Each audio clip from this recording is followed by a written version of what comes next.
네, 저랑 같이 한번 인사해 주시면 감사하겠습니다. 반갑습니다. 네, 오래간만에 우리 영신교회 성도님들도 이렇게 뵙게 되는 것 같습니다. 참 좋은 교회는 만날 때마다 말씀을 전하러 온 저에게도 또 큰 복이 되는 것 같아요. 오늘도 예배를 통해서 하나님의 은혜를 말씀을 전하는 저나 또 말씀을 듣는 여러분이나 우리가 함께 누리는 복된 밤이 꼭 되기를 간절히 축복합니다. 아까 우리 담임 목사님께서 또 저를 또 그렇게 좋게 소개해 주지만 뭐 그렇게 특별한 사람은 아닙니다.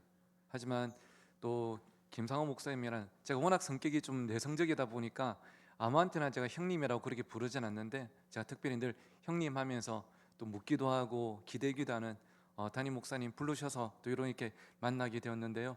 오늘 여러분 아까 이렇게 인사하셨죠. 당신이 조시면 누구 책임입니다? 제 책임입니다. 예, 참 공감이 됩니다. 왜냐하면 옆에 있는 사람이 영향을 우리는 받거든요.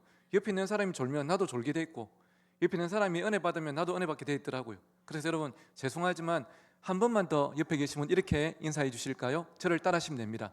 제 옆에 앉으셔서 영광인 줄 아세요? 예. 여러분 때문에 옆에 계신 분까지 졸지 않고 또 말씀에 집중하고 은혜 받는 오늘 밤이 되었으면 좋겠습니다. 저는 오늘 큰 사나 내가 무엇이냐라는 제목으로 또 이번 특세 주제에 맞추어서 말씀을 전하도록 하겠습니다. 오늘 이 자리에 우리 청년들도 계셔서 또 감사하고요. 또 우리 연세 많으신 어르신들도 계셔서 또 감사합니다. 나이는 다르지만 우리 모든 인생이 절대 피해갈 수 없는 한 가지가 있다면 사람이 살다 보면 각자의 한계의 상황을 만나게 된다는 거죠. 내 나름대로는 한 명의 청년으로서, 부모로서, 직분자로서, 담임 목사로서 최선을 다하지만 이제 더 이상은 참 쉽지 않을 것 같다 하는 그럴 때를 우리는 살다가 경험하게 됩니다. 이 한계의 상황이 영어로 번역된 걸 보니까 hit the wall, 말 그대로 벽을 만났다는 거죠. 야, 이 벽은 내가 넘어서기가 쉽지 않겠다. 우리의 힘으로는 넘어설 수 없는 벽들은 반드시 존재하지만 그럼에도 불구하고 오늘 예배의 자리에 모인 우리에게 한 가지 소망이 있는 것은 우리는 그 벽을 넘어설 수 없으나 우리가 믿는 하나님은 그 벽을 넘게 하시는 참 좋으신 분인 줄 믿습니다. 그분의 은혜를 우리의 마음속에 채우고 또 그 은혜를 붙잡고 살아갈 때에 하나님께서 그 산을, 그 벽을 넘게 하시고 또 승리의 삶을 살아가게 하시는 여러분 모두의 삶이 되기를 주의 이름으로 축원합니다. 오늘 본문에도 보니까 생각지도 못한 한계의 상황을 만나고 또 두려움 가운데 빠져있는 이스라엘 백성들을 우리가 보게 되죠. 여러분 잘 아시는 것처럼 이스라엘은 하나님을 떠나서 우상 숭배하다가 하나님의 또 심판을 받고 바벨론으로 포로로 끌려가게 됩니다. 예루살렘 성이 무너졌고 수많은 사람들이 바벨론으로 끌려가서 눈물로 기도했죠. 하나님, 우리가 잘못했습니다. 다시 한 번 더 우리가 고향으로 돌아가서 성전을 짓고 하나님을 예배하는 삶을 살아가게 해주십시오.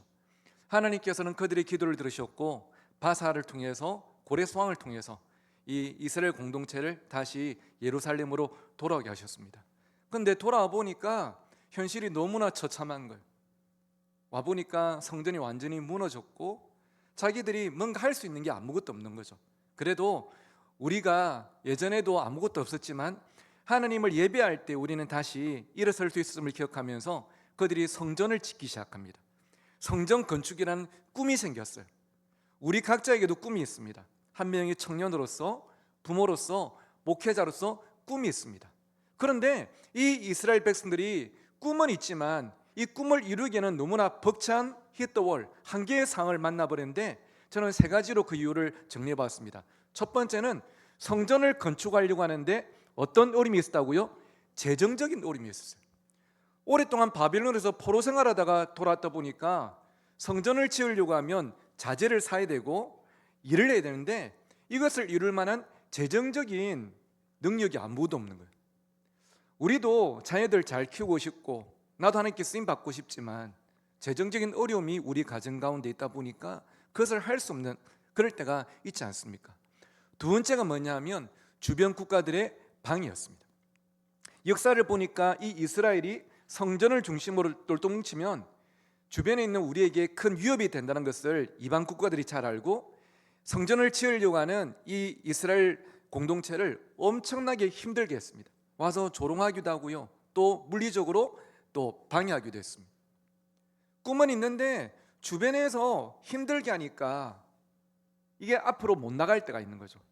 우리 역시도 우리에게 꿈은 있지만 하나님께 쓰임받고 싶지만 때로는 주변에 있는 사람들의 어떤 말 한마디에 사람들이 주는 상처 때문에 우리가 멈춰 설 수밖에 없고 넘어질 때도 종종 있지 않습니까? 사람이 살다 보면 이런 외적인 문제들은 어디에나 존재합니다. 그런데 또 한 가지, 이런 외적인 어려움이 있었다면 어쩌면 더 큰 문제는 그들의 안에 있었습니다. 뭐가 없었다고요? 자신감이 없었어요. 성전을 건축하려고 하면 같이 마음이 하나가 돼가지고 또 이 일을 추진해야 되는데 우리가 과연 성전을 건축할 수 있을까? 이 자신감이 없는 거예요. 어떻게 보면 밖에 있는 적보다 내 안에 있는 적이 그들에게는 더 크게 다가온 것이죠. 우리도 마찬가지인 것 같습니다. 여러분, 아무리 경제적으로 어렵고 아무리 주변 사람들이 힘들게 해도 내 안에 은혜가 있고 내 안에 힘이 있으면 이걸 어떻게 하든지 이겨내고 살아가는데, 아무리 내 환경이 좋아도 돈이 많아도 주변 사람들이 나를 좋아해줘도 내 안이 무너져 있으면 이게 사람이 안 되더라고요. 끊임없이 죄에 대한 유혹 앞에 넘어지고 마음이 우울하고 용기가 없고, 이번 부흥회도 내가 일주일 동안 열심히 참석해서 은혜 받고 싶었는데 이 게으름이란 내 안에 있는 적이 우리를 집에 머물러 있게 하고 은혜로 나아가지 못하게 할 때가 종종 있는 것이죠. 이렇게 사람이 살아가다 보면 우리 밖에도 우리 안에도 우리를 무너지게 만들고 큰 병 앞에서 어쩔 줄 모르게 만드는 여러 가지 문제들이 존재하는 것 같습니다. 이런 문제들을 오늘 본문은 두 글자로 이렇게 표현합니다. 한번 따라해 주실까요? 큰 산. 큰 산이라 표현하고 있어요. 그냥 작은 산이 아니라 우리 힘으로는 이제는 넘어서기 어려울 것 같은, 절대 변하지 않을 것 같은 큰 산이 우리 모두의 인생 앞에 존재하고 있습니다. 여러분도 마찬가지 아닙니까? 제가 얼마 전에 울산에 있는 극동방송에서 울산에 있는 성도들을 위해서 부흥회를 개최하셨고요, 감사하게도 이제 저를 설교자로 불러주셨는데, 순서가 제가 설교하고 나서 이 자리에 참석한 수백 명의 성도님들 한 분 한 분 안수 기도를 해드리는 순서가 있었어요. 저 혼자는 다 못하니까 순서 맡으신 성경 봉독이나 대표기도 맡으신 목사님들과 나누어서 쭉 뒤로 가면서 한 분 한 분 안수 기도를 해드렸습니다. 저희가 한 분 기도해드리고 뒤로 가면 기다리시는 분이 미리 적어놓으신 기도 제목을 저한테 이렇게 주시면 제가 이것을 보고 안수 기도를 해드리는 거죠. 근데 제가 안수 기도를 해드리면서 숨이 턱턱 막히는데요, 글자를 못 알아봐서 숨이 턱턱 막히는 게 아니고 조금 전에 설교할 때만 하더라도 여기 앉아 계신 그분 표정이 너무 밝았는데 아멘 하면서 또 어떤 부분은 아유 눈물을 흘리면서 은혜를 받으셨는데, 적어놓으신 기도 제목을 보니까 목사님, 제 남편이 최근에 투자를 잘못해서 약 10억의 부채가 생겼습니다. 압류가 들어올 것 같은데 어떻게 내 힘으로는 할 수가 없어서 하나님의 은혜를 구합니다. 어떤 분은 목사님, 제가 최근에 가난 말기 판정을 받았습니다. 저 힘으로는 어떻게 할 수가 없어서 하나님의 도우심을 구할 뿐입니다. 목사님, 올해 40이 된 제 아들이 알코올 중독에 빠져가지고 맨날 술만 마시면 가족들을 때린다고 합니다. 제가 부모지만 어떻게 할 수가 없어서 하나님께 기도할 수밖에 없습니다. 그걸 제가 읽으면서 야, 어떻게 보면 이게 우리의 현실이 아닌가. 믿음으로 살려고 애는 쓰지만 진짜 내 힘으로 넘어서기 쉽지 않은 큰 산들이 각자 있지 않는가. 최근에도 제가 예전에 사역했던 교회에 한 성도님이 전화가 오셨어요. 제 폰에 그분 이름이 뜨길래 반가워서 집사님 하고 전화를 받았더니 벌써 이분이 펑펑 울고 계신 겁니다. 목사님, 우리 누구 어떻게 해요? 그분의 아들을 제가 그 교회에서 담당했더랬는데, 청소년 이 아이가 요즘 좀 사회적인 심각한 문제 중에 한 가지가 청소년 사이버 도박입니다. 인터넷으로 도박을 하는데 이 애가 일주일 만에 빚을 3천만 원을 만든 겁니다. 폰으로 도박을 하다. 금액도 금액이지만 부모로서 마음이 무너지는 거죠. 내가 내 아들을 어떻게 키웠는데. 이 아들이 도박 빚에 빠져가지고 방황하는 모습 보면서 이 부모에게는 이 자녀가 쉽게 넘어설 수 없는 큰 산 아니겠습니까? 누구에게나 이런 큰 산이 존재하는 것 같습니다. 여러분, 우리가 살아가면서 이런 큰 산을 마주했을 때 우리는 어떻게 될까요? 여전히 나는 안 될 거라고, 우리 가정은 변화되지 않을 거라고 그 산 앞에서 낙심하고 주저앉으시겠습니까? 절대 그래서 안 되겠죠.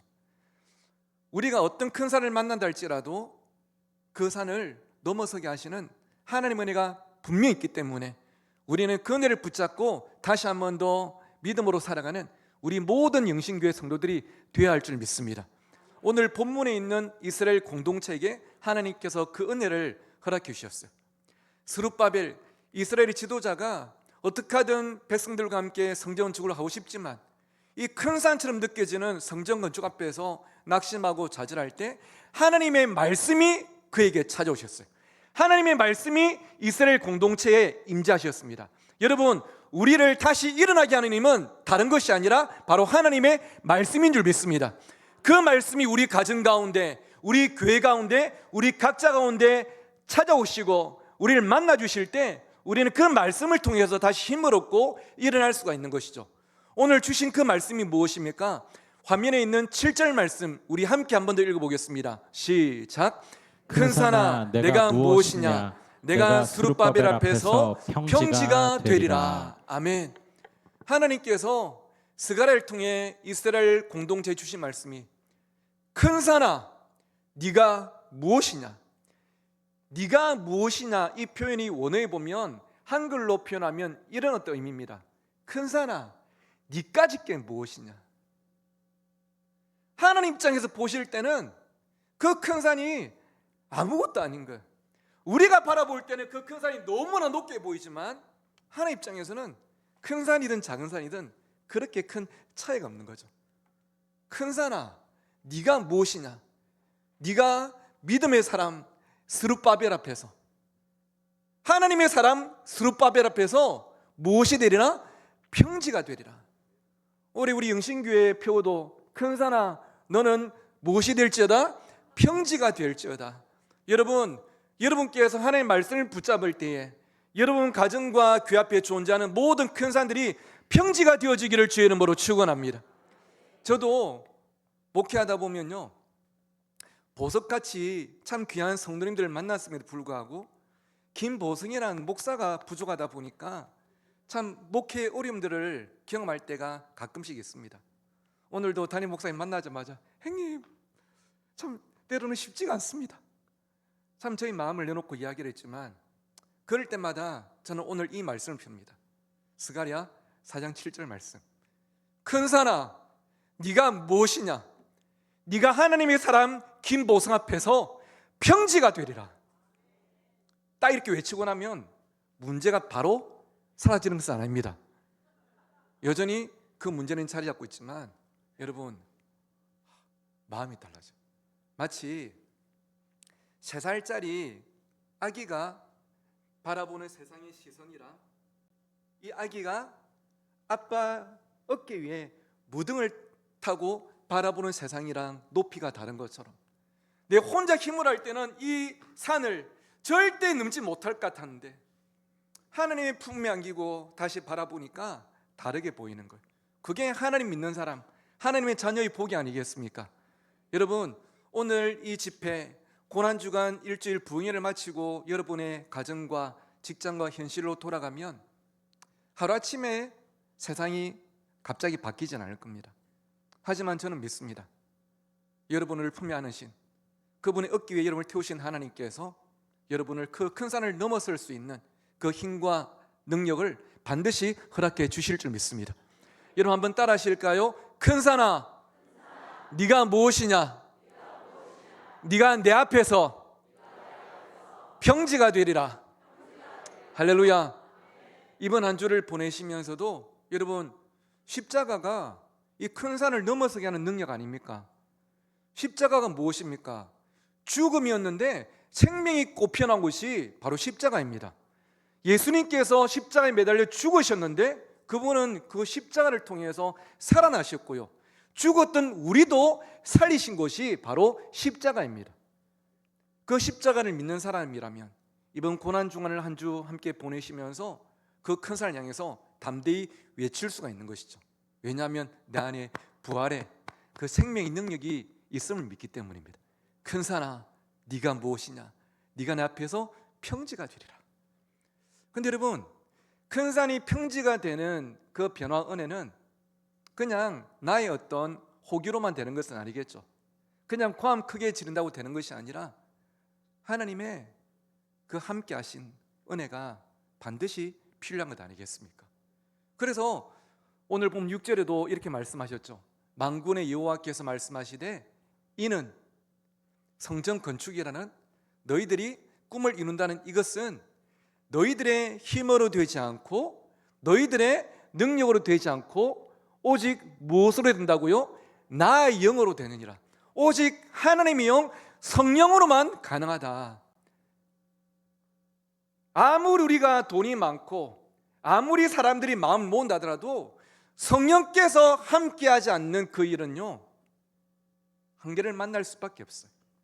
하지만 때로는 돈이 없고 나의 마음과 저 사람의 마음이 때로는 하나가 되지 않다 할지라도 성령께서 그 자리에 함께 하실 때 하나님께서 모든 것들을 채우시고 하나 되게 하시는 은혜를 반드시 허락해 주실 줄 믿습니다.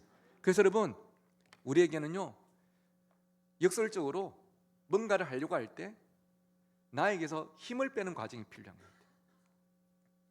수영을 배워보신 분은 아마 아시겠지만 수영배로 딱 처음 가면 이 초보한테 수영 코치님이 제일 먼저 가르치는 게 뭐냐면 몸을 물에 띄우려고 하면 몸에서 뭘 빼라고 합니까? 힘을 빼라고 합니다. 저는 이게 이해가 안 됐어요. 에? 몸에서 힘을 빼면 물에 깔아앉고 빠지는 거 아닌가 싶었는데 진짜 몸에서 힘을 빼니까 물에 뜨더라고요. 이것을 두 글자로 부력이라고 합니다. 부력은 언제 생기냐면 무력할 때, 내 몸에서 힘을 빼고 내가 무력해질 때 부력이 생기더라고요. 내가 어떻게 해보겠다고, 내가 내 자녀, 내 손주 한번 바꿔보겠다고 힘짝 들어갈 때, 내가 이 교회 한번 부흥시켜 보겠다, 내가 이 부서 한번 바꾸게 보겠다, 내가 한번 도 하나 만들어 보겠다 힘들어갈 때, 그때 우리는 깔아앉고 실패할 수밖에 없지만 내 몸에서 힘을 빼고 하나님의 영으로 내가 충만해질 때, 그때 하나님께서 우리를 날아오르게 하시고 귀하게 써 나가실 줄 믿습니다. 한번 따라해 주실까요? 무력할 때 부력이 생긴다. 아멘이시죠? 우리가 무력해지고 하나님, 저는 아무것도 할 수 없습니다, 하나님이 함께 해주셔야 되겠습니다. 은혜를 구할 때 하나님은 우리가 깔아하지 않고 떠오르는 그 부력을 허락해 주실 줄 믿습니다. 내 힘을 하려고 하는 거, 그거 이제 우리가 좀 내려야 될 때입니다. 제가 아까 우리 담임 목사님 소개하신 것처럼 저는 담임 목회를 시작하기 전까지 약 25년 동안 청소년 사역을 하면서 청소년들의 부모님들을 참 자주 만났습니다. 만나서 상담을 하는 거죠. 저를 찾아오시는 부모님들 가운데 자녀 자랑하러 오시는 분은 거의 없습니다. 대부분 다 자녀 때문에 힘들어서 자녀에게 문제가 생겨서 찾아오십니다. 그런데 많은 어머니들이 한참 동안 자녀 얘기를 하시다가 마지막에는 눈물을 흘리시면서 비슷한 말씀을 종종 하시더라고요. 목사님, 제가 제 아들을 그렇게 만든 것 같습니다. 목사님, 제 딸이 이렇게 된 거에 다 제 탓인 것 같습니다. 왜 그 자녀들이 그렇게 된 게 부모님 탓이겠습니까? 어떻게 보면 부모님으로서는 내 자녀 잘 자라게 하고 싶어서 나름 최선을 다했지만, 하지만 어쩌면 우리가 한 가지를 몰랐던 거죠. 자녀 내 힘만으로 절대 안 된다는 거. 많은 아버지들이 사업하고 장사하고 투자하시면서 내가 이걸로 내 자녀들 등록금도 마련하고 나중엔 결혼도 시키고 내 노후도 준비하고 그렇게 마음먹고 시작하십니다. 처음부터 실패할 거라 생각하고 시작하시면 아무도 없습니다. 그런데 하다 보니까 부도가 나고 부채가 생기고, 그 아버지도 나름 최선이었어요. 하지만 몰랐던 거죠. 내 힘만으로는 되지 않는다는 것. 우리에게는 하나님의 은혜가 반드시 필요한 줄 믿습니다. 그래서 여러분, 이번 한 주 동안 우리는 매일마다 모여서 우리의 몸에서, 우리의 마음에서 힘을 좀 빼고 오직 나의 영으로, 성령으로 충만해지는 여러분 모두가 되시기를 주의 이름으로 축복합니다. 우리는 한계가 있지만 한계가 없으신 하나님, 우리는 불가능하지만 그 불가능을 가능케 하신 하나님이 우리 인생 가운데 함께 하신다는 게 얼마나 다행이고 감사한지. 여러분, 화면에 있는 게 뭔지 아시겠습니까? 예, 성적표. 요즘 우리 청년들은 이제 받은 경험이 없는, 제가 이제 소시적에 국민학교 다닐 때 받았던 성적표인데요, 화면에 있는 거는 제 성적표는 아니니까 너무 유심히 안 보셔도 괜찮습니다. 요즘이야 다 1등급, 2등급, 1등, 2등으로 성적을 매기지만 그때는 수, 미한가로 성적을 매겼거든요. 제일 좋은 게 뭐죠? 수, 맞아요. 제일 안 좋은 거는 가였어요. 근데 이 수, 미한가 글자마다 한자의 뜻이 있더라고요. 숫자가 무슨 숫자인가 보니까 맞습니다. 역시 영신교회 성도님들은 수준이 높으십니다. 빼어날 수더라고요. 90점 이상 만점이면 빼어난 성적이죠. 이거는 칭찬받을 성적이고 집에 오면 엄마가 고기 구워주는 성적입니다. 잘했다. 근데 수 밑에 우가 무슨 우자인가 보니까 넉넉할 우더라고요. 90점이나 만점까지는 아니지만 그래도 80 이상 정도면 넉넉하다, 괜찮다, 그렇게 말한 것 같습니다. 근데 수, 미한가 5개 중에 중간밖에 안 되는 미가 무슨 미자인가 보니까 어중간할 미자인 줄 알았는데 알고 보니까 아름다울 미를 쓰더라고요. 솔직히 까놓고 말하면 아름다운 성적 아니지 않습니까? 근데 아름다울 미를 써요. 아름답다. 마치 성경 아가서에 솔로몬 왕이 햇빛에 걸린 술람미 여인에게 너는 검으나 아름답다 말하는 그 마음을 닮은 것 같습니다. 이 미를 보면서 제가 조금 감정이 흔들리기 시작했어요.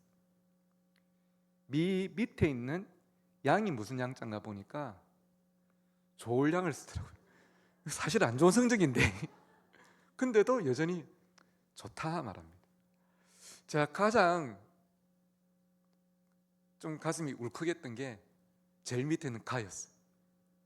사실 이 가 받아오면 이 집에도 못 따라하는 성적이죠. 난리 날 성적입니다.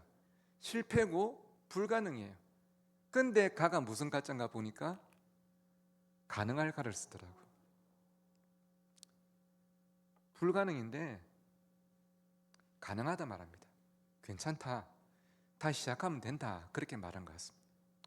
저는 이 가능할까를 보면서 우리를 향한 하나님의 마음을 좀 묵상하게 되었습니다. 이 큰 산을 보니까 불가능해. 풀을 청취할 수 있는 청년이지만 앞으로 나의 미래를 생각하니까 참 푸르지가 않을 것 같아. 내 베스트는 내 자녀지만, 나의 모든 걸 쏟았지만 내 자녀 쉽게 바뀌지 않을 것 같아. 하지만 여러분, 그런 우리를 향해서 우리는 impossible, 불가능을 말하지만 우리의 impossible에 점 하나 찍고 띄어쓰기 한번 하시면서 이 impossible을 I am possible로, 나는 가능하다, 그렇게 바꾸신 하나님. 너 혼자서는 힘들겠지만 나와 함께하면 너 다시 시작할 수 있어, 그렇게 말씀하신 하나님. 제가 예전에 청소년 부서 담당할 때 성현이라는 고등부 1학년의 제자가 하루는 저하고 밥 먹다가 제가 물어봤습니다. 성현아, 너는 꿈이 뭐고? 하니까 얘가 잠시만요 하더니 가방을 뒤적뒤적 하더니 화면에 있는 이 사진을 꺼냈습니다. 저한테 보여준 사진을 제가 이제 스캔을 한 건데요, 화면에 있는 이 사진 속에 이제 학생이 성현입니다. 목사님, 이 사진 속의 모습이 제 꿈이에요 하더라고요. 그러면서 하는 말이, 여러분 제 표현을 들어보십시오. 표현이 기가 막혔어요. 목사님, 제 꿈은요, 나중에 수학 선생님이 돼가지고요, 학생들한테 수학 공식과 더불어서 하나님 만나는 공식도 가르쳐 주는 게 제 꿈이에요, 그럽니다. 표현이 너무 멋있더라고요. 그래서 제가 야 임마, 니 치긴다, 야, 표현이 너무 멋있다 성현아. 수학 공식과 더불어서 하나님 만나는 공식을 가르치겠다. 야, 야, 성현아, 내가 방금 이 사진 보고 네 말 들으면서 궁금한 게 두 개가 생겼는데, 하나는 이 칠판에 있는 수학 문제 네가 풀었나 하니까 아니라더라고요. 학교 수학 시간에 선생님이 수업하고 나서 나가시고 앞에 나가서 폼 잡고 찍은 사진이라더라고요. 알겠다. 두 번째 궁금한 거는, 네 수학 선생님 되려고 하면, 누군가를 가르치려고 하면 네 공부 좀 잘해야 되는데 네 공부 좀 잘하나 하니까 아니라더라고요. 지난주 받았던 1학년 1학기 중간고사 성적표에 금성고등학교 1학년 2반에서 33명 중에 25등 했다더라고요. 야, 성현아, 성적이 참 안타깝다. 그 성적으로는 쉽지 않겠다. 성현아, 그렇게 귀한 꿈이 있으면 신앙생활도 열심히 해야 되겠지만 공부도 열심히 해라. 네가 준비가 돼야만 또 누군가를 또 도울 수가 있고 가르칠 수가 있다. 참 감사하게도 성현이가 고등부 3년 동안 신앙생활도 고등부 회장으로 창 인도자로 참 열심히 했고요. 공부도 학교에서 또 열심히 하면서 저도 또 기회가 되면 또 좀 돈을 모아서 수학 단과학원에도 보내고 수학 정석 책도 사주고 응원하면서, 성현이가 고3 졸업할 때는 반에서 3, 4등 하면서 저 부산에 가면 부산 경남권에서는 이제 부산대학교라고 좀 좋은 학교가 있습니다. 부산대 수학과에 입학을 했어요. 근데 수학 선생님이 되려고 하면 사실 수학과보다는 수학 교육과가 더 조금 유리한데, 이제 수능치고 성적이 수학 교육과 갈 만큼은 좀 안 나와서 재수가 이제 불가능한 상황이다 보니까 좀 하향으로 수학과에 갔더라고요. 근데 뭐 어떤 대학을 가고 어떤 학과를 갔고 뭐 그것보다 청소년 때 하나님 주신 그 꿈을 가지고 믿음으로 살아간 그 자체가 얼마나 참 귀합니까? 근데 제가 성년이랑 함께 시간을 보내면서 참 꽃단송이 피어내는 것도 토양이라는 게 중요한데, 이 아이 꿈을 꽃 피워내기는 이 환경이 참 많이 어렵구나 하는 것들을 알게 되었습니다. 제가 전도사 때 성년이랑 만났던 그 교회 처음 부임했을 때 주일날 한 남자 집사님이 까만 선글라스를 끼고 앞으로 걸어오시는 겁니다. 저분은 무엇을 좀 많이 부리시는 분인가 보다 싶었는데, 가까이 오셨을 때 보니까 무엇을 부리시는 게 아니고 시각장애가 있으신 집사님이 지팡이를 짚고 잡혀오셔서, 우리 성현이 담당하는 전도사님이십니까? 제가 성현의 아버지입니다 하고 인사하셨던 한 집사님. 한 집사님은 어릴 때부터 한 번도 세상을 보신 적이 없습니다. 평생 시각장애인 살아오시면서, 여러분도 아시다시피 한국에서 시각장애인이 가질 수 있는 직업의 종류가 많지가 않죠. 안마하는 기술을 어릴 때부터 배워가지고 학교도 이제 못 다니셨고, 이 기술로 이제 청년 때부터 돈을 벌고 나중에 결혼해서 가족을 책임지며 살아오셨어요. 성현이가 어릴 때 7살 또래 친구들은 아침 하루 일과가 엄마가 깨워서 씻겨서 옷 입혀서 밥 먹여서 등원시킬 때, 성현이 하루 첫 일과는 아버지를 출근시켜드린 것부터 시작이 됐습니다. 부산 범천동에서 서면까지 걸어서 40분 거리를 아빠 혼자 출근 못 하시니까 7살짜리가 아빠 지팡이를 잡고 먼저 걸어가면서 안내를 해드립니다. 아버지가 출근하시고 또 걸어서 집에 오면 엄마가 기다리셨다가 성현아 수고했다 하면서 밥을 차려준 게 아니라, 당시에 근육 무력증이라는 몸에 힘이 안 들어가는 이 병이 있었던 엄마를 7살짜리가 부축해서 식탁에 앉혀드리고 화장실 자변기에 앉혀드리고 침대에 앉혀드리고, 이게 7살짜리의 하루의 첫 일과였습니다. 그리고 하루를 그렇게 보냈습니다. 그리고 안타깝게도 아버지가 또 일찍 돌아가셨습니다. 그 외에도 제가 다 말씀드릴 수 없는 어려움들이 얼마나 많았는지, 그냥 성현의 인생 자체가 오늘 본문에 나오는 큰 산이었습니다. 그런데 감사하게도 청소년 때부터 교회를 다니게 되고, 교회에서 만난 예수 그리스도의 복음, 나의 죄를 위해서 십자가에 죽으셨지만 사흘 만에 부활하신, 절망을 희망으로 불가능을 가능으로 바꾸신 그 예수 그리스도를 만나면서 아까 말씀드렸던 꿈을 꾸게 되고, 나의 상처가 사명이 되어서 누군가를 돕고 살리는 삶을 살겠다는 그런 이제 삶을 살아가는 거죠. 그러면서 성년이가 이제 대학을 졸업하고 이제 준비하는데, 제가 이제 사역지를 옮겨서 이제 다른 교회 사역하고 있을 때 하루는 청년인 성년이가 전화가 왔습니다. 목사님한테 제일 빨리 말씀드리고 싶은 소식이 있어서 전화드렸습니다. 성현아, 무슨 소식이야? 하니까 목사님, 저 올해부터 부산에 있는 버니엘 국제예중에서 아이들한테 수학 공식과 더불어서 하나님 만나는 공식 가르치는 저 선생님 됐습니다. 그러시는 거예요. 제가 운전하다가 차를 받았는데 눈물에서 운전이 안 되더라고요. 왜냐하면 지금까지 그 삶의 궤적을 제가 하니까. 갓길에 차를 대놓고 저도 성현이도 아무 말 없이 그냥 전화기 들고 한 5분 동안 울기만 울었습니다.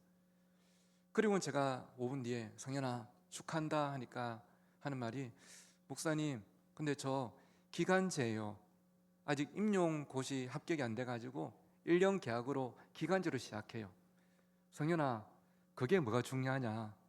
기간제고 아니고가 중요한 게 아니고 네가 청소년 때 하나님 만나고 그 꿈 안에서 네가 믿음의 삶을 살아가는 그것 자체가 더 중요한 거다. 너 잘할 거다. 그리고는 제가 참 예전에 아까 보셨던 그 사진 속의 모습처럼 이 폰만 잡고 이제 칠판 앞에 서 있었지만 진짜 아이들을 가르치는 모습을 한번 보고 싶어가지고 제가 용인에 사회 갈 때 하루 연차를 쓰고 차 몰고 이제 부산 내려가서 수업하고 있는 모습을 제가 보기도 하고 또 안고 축복 기도해 주기도 하고 있는데요. 성현이는 학생들을 참 좋아합니다. 진심이 느껴집니다. 학생들도 성현이를 좋아하는 진심이 느껴집니다. 수업 시간, 이거는 제가 이제 그 학교에 가서 수업할 때 그 뒷문에서 제가 성현이 말도 안 하고 이제 몰래 찾아갔거든요. 찍었던 사진인데 참 이 모습 보는 것만으로도 감격스럽더라고요. 수업 시간에도 최선을 다하는 성현이는 학교 마치고 아이들 데리고 식당 가서 밥 사주면서 고민 들어주고 공부 때리치운 애들 집까지 찾아가서 다시 검정고시 하게 하고 또 대학을 보내고 또 그런 아이들 중에 성현이가 다니는 교회에 출석하게 되고 진짜 청소년의 꿈처럼 수학 공식뿐 아니고 하나님 만나는 공식도 삶으로 가르치는 거죠. 그러다가 작년에 성현이가 그 울산에 있는 저희 교회에 찾아왔을 텐데요. 목사님한테 제일 먼저 직접 하고 싶은 소식이 말씀드리고 싶은 소식이 있다고. 저도 좀 예상을 했지만 와가지고 목사님 저 임용고시 드디어 합격했습니다. 소식을 전하는데 이때 나이가 이제 37이었습니다. 11년 동안 시험을 쳤어요. 왜냐면 어머니 홀로 계신데 모시려고 하니까 돈을 벌어야 되고 또 공부도 해야 되고 그렇게 하다가 11년째 이렇게 합격했는데 제가 그랬습니다. 성현아 축하한다. 이제 임용도 합격했고 네 날개 달았네 하니까 성현이가 했던 말씀을 제가 전해드리고 싶어요. 목사님, 제가 임용고시 합격한 거는 진심으로 감사하지만 저는 임용고시 합격을 제 인생의 날개라고 생각해 본 적은 한 번도 없어요. 이미 하나님 그분 자체가 제 인생의 날개가 되셔서 주저앉을 수밖에 없는 저를 일어나게 하시고 걸어가게 하시고 꿈꾸고 계신 그것만 해도 제 인생의 큰 은혜인 것 같아요. 저 앞으로도 하나님께 쓰임받는 삶 잘 살아갈게요. 이 성현을 제가 만날 때마다 안타까운 게 애가 나이가 이제 30대 중반에 넘어가는데 연애를 안 하고 결혼 준비를 안 하는 겁니다. 좋은 자매를 제가 소개시켜 주려고 해도 목사님 아시다시피 제가 임용 준비도 해야 되고 일도 해야 되고 어머니도 모셔야 돼서 좀 누구 만나는 게 참 어려울 것 같습니다. 그렇게 말하는 게 안타까웠는데 작년 12월 달에 저한테 전화 와가지고 목사님 제가 울산 갈 건데 오늘은 혼자 안 갑니다 하길래 예상을 했는데 아내가 다를까 이제 교제하고 있는 자매하고 같이 와가지고 올해 6월 7일 날 이제 결혼하는데 좀 주례를 해달라 하더라고요. 6월 7일이 제 2025년 한 해 중에 가장 행복한 날이 되지 않을까 싶습니다. 이런 제자들을 지난 25년 동안 이런 성도들을 지난 6년 동안 만나면서 늘 경험하는 것이죠. 큰 산을 만나지 않는 사람은 아무도 없구나. 내용만 다를 뿐이지 크기만 다를 뿐이지 각자의 큰 산이 있구나. 하지만 더 중요한 것은 큰 산이 있는가 없는가가 아니라 그 큰 산 앞에 내가 홀로 서 있는가 아니면 나를 어깨 위에 태우시고 더 멀리 더 높이 바라보게 하시는 큰 산을 넘어서게 하시는 하나님과 동행하고 있는가. 이것이 우리 인생의 가장 중요한 인생의 비밀이 아닌가. 사랑하는 성도 여러분, 제가 김상호 목사님을 사랑하는 만큼 여러분을 향한 사랑으로 진심으로 축복합니다.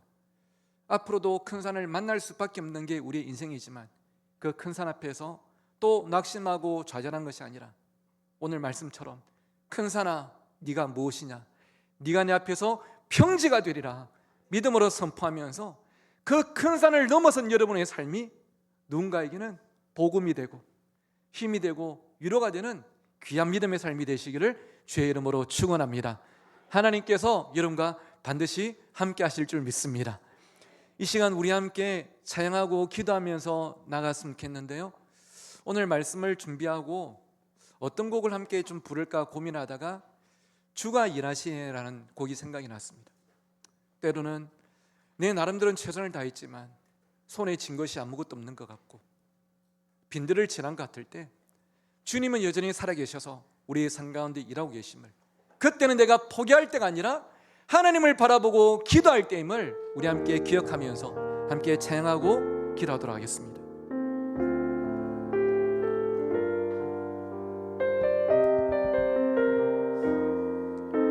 우리 함께 고백할까요? 날이 저물어 갈 때, 날이 저물어 갈 때, 빈들에서 걸을 때, 그때가 하나님의 때. 내 힘으로 안 될 때가 있죠. 내 힘으로 안 될 때, 빈손으로 걸을 때, 내가 고백해 여호와 이래. 한 번 더 고백하실까요? 날이 저물어 갈 때, 날이 저물어 갈 때, 빈들에서 걸을 때, 그때가 하나님의 때. 내 힘으로 안 될 때, 빈손으로 걸을 때, 내가 고백해 여호와 이래.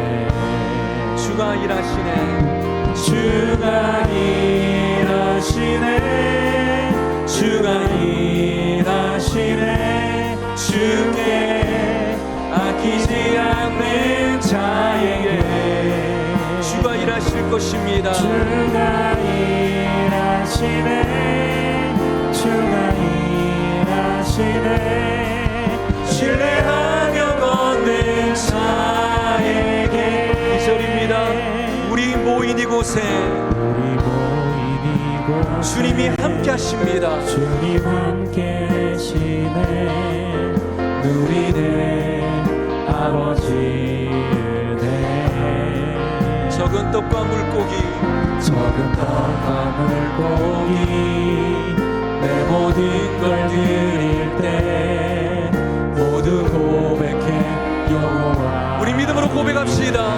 주가 일하시네, 주가 일하시네, 주가 일하시네, 주께 아끼지 않는 자에게. 주가 일하시네, 주가 일하시네, 신뢰하며 걷는 자. 마지막으로 한 번 더 믿음으로 고백하며 주가 일하시네. 주가 일하시네, 우리 가정 가운데, 우리 교회 가운데 일하실 하나님을 우리가 함께 기대하며 나아갑니다. 주님, 주가 일하시네, 주가 일하시네, 신뢰하며 걷는 자에게. 이 시간 주신 말씀 붙잡고 한 분 합심으로 기도할 때에 하나님, 큰 산을 만나는 것이 우리 인생에 피해갈 수 없는 법칙이라면 그 큰 산 앞에서 또 낙심하고 좌절하고 포기하는 것이 아니라 오늘 주신 말씀처럼 큰 산아 네가 평지가 될지어다 믿음으로 선포하면서 승리의 삶을 살아가는 우리 모두가 되게 하여 주시옵소서. 우리는 십자가로 거듭났습니다. 십자가는 죽음을 생명으로 바꾸셨고 절망을 희망으로 바꾸셨고 불가능을 가능으로 바꾸신 하나님의 기적관임을 기억하면서 그 십자가 붙잡고 나가는 이번 한 주와 우리 평생의 삶이 반드시 되게 하여 주시옵소서. 우리 함께 이 시간 주여 한번 간절히 부르고 함께